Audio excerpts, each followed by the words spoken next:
Much of the western United States is several years into a serious drought. Please join me in the intention to pray rain for these states. We take a moment to bring our attention to the center of our being, that silent, secret place that is ours alone.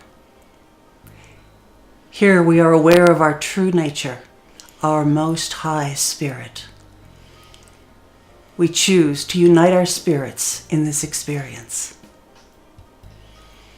Imagine a dry, dusty landscape. Clouds are drifting in, growing darker, and covering the sun. The wind picks up, and there is a fresh, clean scent in the air. A rumble of thunder begins in the distance.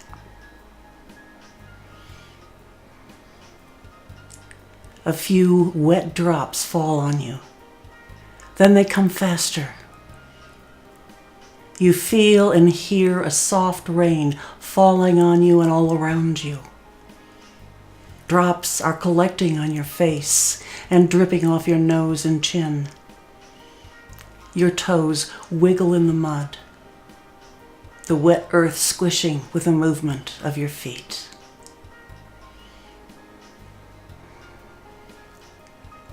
The outlines of everything around you are softened by the curtain of falling rain. Dusty trees and bushes are gently washed clean.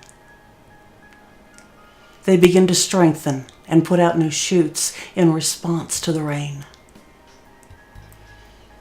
The sound of the wind in the leaves, the patter of raindrops splashing, sounds like a prayer of gratitude.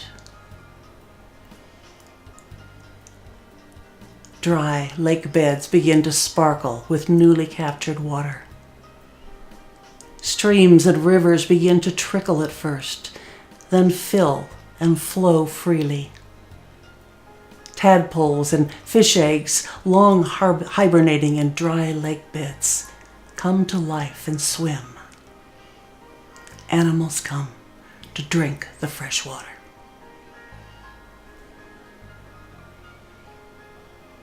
Feel the joy of people standing in the wetness after years of drought. Feel the relief of farmers whose crops will thrive now. Feel what the animals feel when water is plentiful. Feel the giggles of children splashing in puddles. Feel the joy and satisfaction in your own spirit of helping a parched earth and all those living on it come to life in the sweetness of the water. Once again, notice we are all connected, for there is no time or distance in spirit. We set our intention to return to this vision and this feeling for a few seconds, many times each day, until the rain comes to bless us all.